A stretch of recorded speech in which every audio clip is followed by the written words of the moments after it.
Bonjour les semeurs, voici une deuxième petite vidéo dans notre chemin avec Saint Marc jusqu'à Noël. Et j'ai réfléchi, comme cette semaine normalement vous avez lu chapitres 5 à 8, je me dis que j'ai pas envie de parler de tous ces chapitres et que je vais parler d'une toute petite partie, comme ça vous fait un tout petit enseignement et pas d'excuses, ça vous aidera à creuser. Alors, je vous ai fait rendez-vous dans notre four à pain. Il est magnifique, non? Avec les deux petites bougies de l'avant. Et parce que je me dis que c'est un bon lieu pour parler de la multiplication des pains. Vous avez vu, je prends mes papiers parce que j'ai pas la science infuse.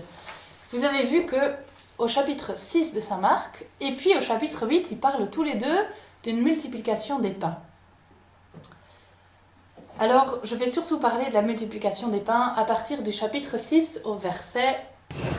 J'ai ma Bible ici juste à côté. Au verset 35 jusqu'au verset 44. Je vous laisse lire paisiblement ce texte.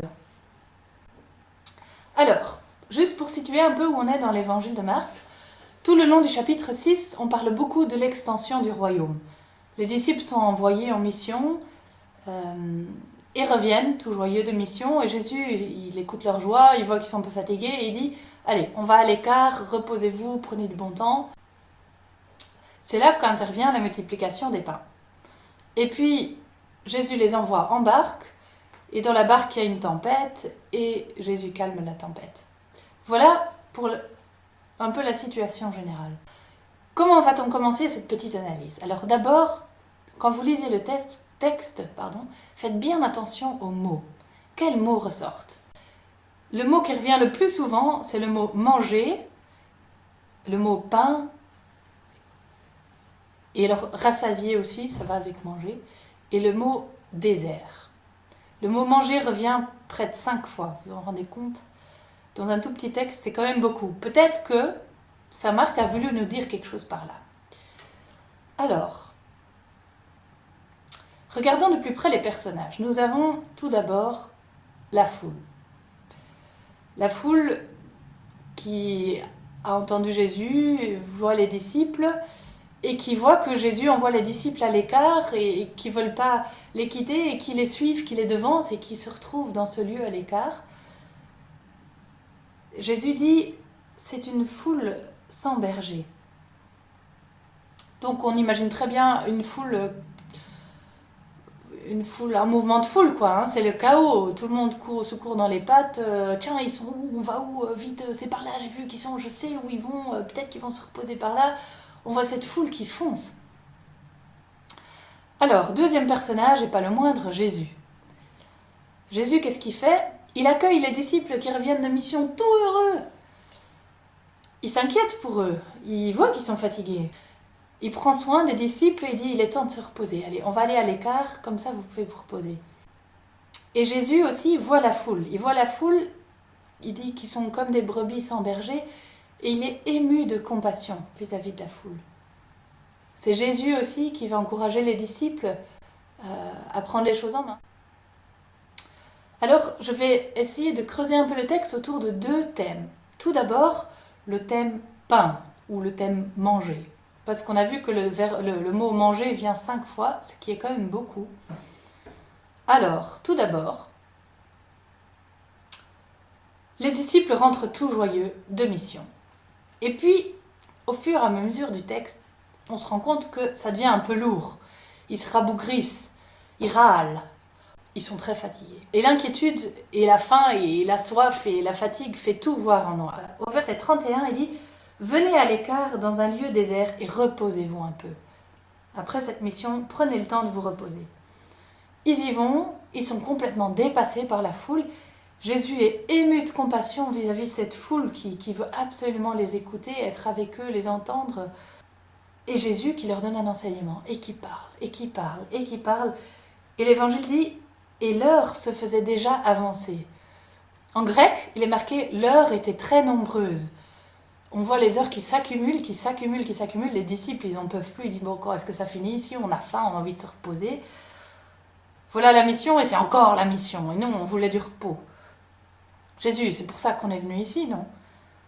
Et les disciples, ils voient ça, ils voient l'heure, ils ont faim, la foule a faim, et ils disent, mais Jésus, il est temps, renvoie-les, enfin renvoie cette foule, et qu'ils aillent aller chercher à manger ailleurs, et puis que nous, on ait un peu de repos, qu'on puisse manger.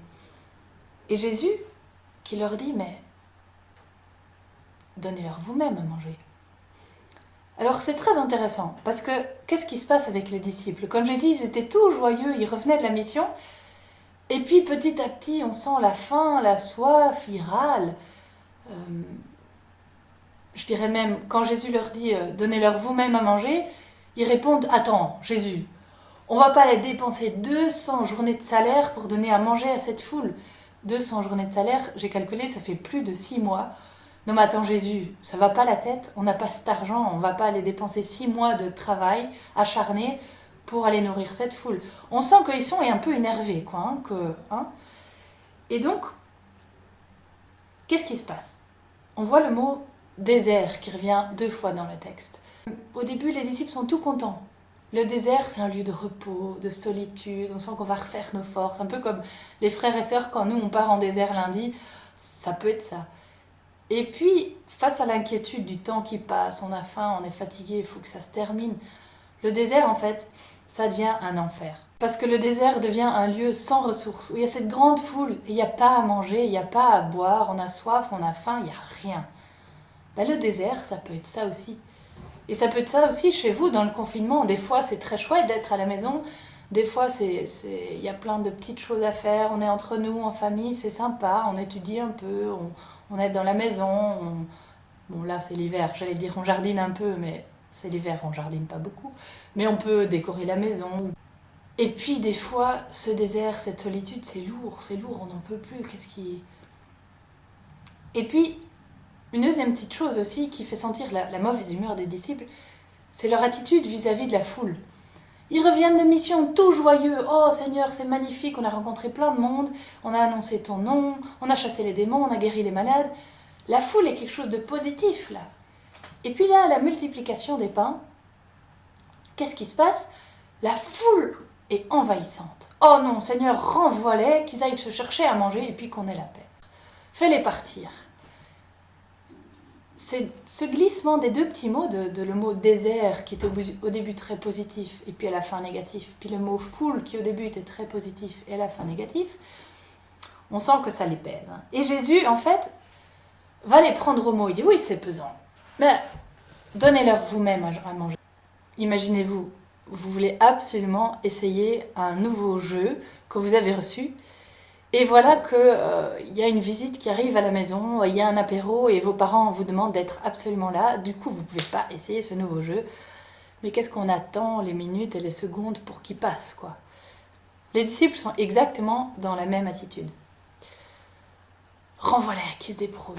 Et Jésus qui répond, mais non, donnez-leur vous-même à manger. En fait, Jésus va les encourager de ne pas rester dans cet énervement, cette inquiétude. Il va dire... Quelque part, Jésus les pousse à un don plus grand, à prendre en main ce qui est embêtant et dire « Ok, c'est embêtant, mais je choisis de me donner encore plus, même si c'est embêtant. » Et ça, c'est vraiment très beau. Jésus dit « Je vous encourage à être majeurs, vaccinés, responsables. Donnez-leur vous-même à manger. » Ils sont fatigués et Jésus le pousse à un don plus grand. Non mais Jésus, des fois, ce que tu demandes... Hein? Seigneur, on va pas dépenser 6 mois de salaire pour donner à manger à une foule et puis ils auront 2 fois rien à manger, quoi. Eux, ils voient que ce qu'ils n'ont pas. Ils voient que l'énormité du problème qui renvoie à la figure de Jésus. Et Jésus les encourage à voir ce qui est petit, à voir ce qu'ils ont déjà, à voir ce qui est déjà positif, même si c'est tout petit. Et il dit, mais allez voir, combien de pains on a déjà? Alors c'est très intéressant parce qu'en grec, il est marqué tout au début, je reviens au début du texte, les disciples disaient à Jésus, renvoie cette foule, genre bye bye quoi. Quelque part Jésus dit aux disciples, allez voir vous-même combien de pains on a. De nouveau, au lieu de transférer notre énervement sur les autres, Jésus propose de prendre ça en main et d'aller encore plus loin. Ma petite sœur m'envahit dans ma chambre, elle veut absolument me raconter son dernier cours et tous les déboires qu'il y a eu avec le Zoom qui s'est fait, etc. Et moi j'ai juste envie de dire dégage, dégage. Ben, c'est là le moment de prendre ça en main et de déployer encore plus d'amour en déployant de la patience, en l'écoutant, en écoutant ce qui l'apaise ou en écoutant son excitation. Voilà le don plus grand à laquelle Jésus nous appelle. Mon Dieu, mais qu'est-ce que c'est 5 pains et 2 poissons pour toute une foule? Et alors, c'est intéressant parce que le chiffre 5 et 2 ensemble, ça fait 7. D'ailleurs, dans la deuxième multiplication des pains un peu plus loin, saint Marc va dire ils avaient 7 pains et quelques petits poissons. Mais 7, c'est la plénitude. Et puis 5, dans la symbolique juive des chiffres, ça veut dire les 5 doigts d'une main. Ça veut dire tout ce que je fais, toute mon œuvre, quoi. Hein. Et donc, ce chiffre 5 plus 2 peut aussi dire 5 pains, 2 poissons, c'est rien du tout. C'est ce petit rien, mais dans ce petit rien, il y a tout ce que je suis.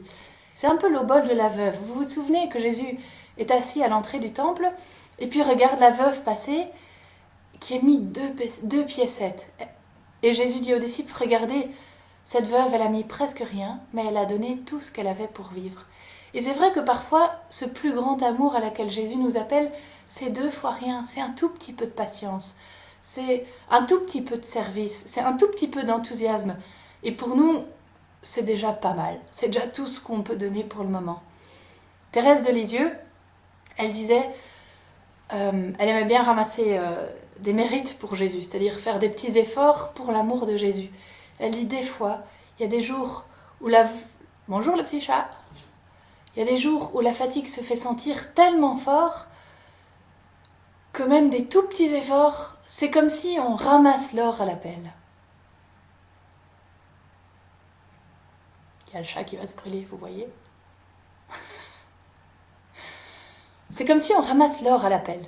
Mais c'est ça, les petits efforts, parfois c'est tout ce qu'on peut donner, mais c'est à ce moment-là que j'utilise l'expression de Thérèse de Lisieux, on ramasse l'or à la pelle. Donc voilà, Jésus qui invite les disciples au plus grand don. Et puis qu'est-ce qui se passe? Il reçoit ce pain et ces poissons. Et alors il va utiliser les 3 mots de l'Eucharistie. Jésus va bénir, rompre et donner. Et donc quelque part, quand les disciples vont distribuer le pain à la foule, ils distribuent Jésus qui est devenu pain de vie. Est-ce que quelqu'un peut dire exactement quand le miracle s'est passé? On ne sait pas quand le pain que je suis en train de donner, c'est encore le pain que j'ai reçu des 5 pains, ou si c'est déjà le pain qui s'est multiplié, ça on ne sait pas. Mais je donne, et je vois que je peux toujours donner, et à la fin, on se retrouve avec 5 paniers pleins. Et donc ça c'est très beau, parce que quand on donne, c'est le Seigneur qui se donne, et c'est lui qui fait le miracle. Et nous, on n'a qu'à être là, on n'a qu'à donner, et le miracle, on le voit dans le résultat. On a fait des missions à l'hôpital et donc moi j'étais dans une institution non Covid, enfin un service non Covid, et donc j'avais pas grand chose à faire, c'était juste être là et écouter. Et puis c'est très beau parce que juste avant moi, il y avait une autre sœur et elle m'avait dit aussi que c'était pas grand chose, c'était juste être là et écouter, et puis de temps en temps donner des matériels aux infirmières quand elles en avaient besoin. Et c'était écouter les infirmières, être avec elles, écouter les patients, être avec eux. Et puis, ce qui était très beau, c'est que quand moi j'ai remplacé cette sœur dans le même service, j'ai vu que ce presque rien qu'elle a donné, ça donnait une telle joie. Voilà, des toutes petites choses, on ne mesure pas ce qu'on donne. Mais le résultat est là, parce que quelque part, quand on donne avec Jésus, c'est lui qui fait qu'il y a une multiplication de ce qu'on a donné. Au début, c'est 2 fois rien, c'est 5 pains, 2 poissons, et puis il y a quelque chose qui se multiplie grâce à Jésus. Donc voilà une première petite méditation autour du mot pain et manger. Et ce qui est très très beau, c'est qu'on parle de faim, de pain, manger, manger, manger, manger, manger, et tout à la fin du texte, il est marqué après qu'il y a eu multiplication des pains, et ils étaient rassasiés. Et c'est très beau parce qu'ils sont rassasiés quand Jésus a pris, rompu et donné le pain. Enfin, les disciples ont distribué.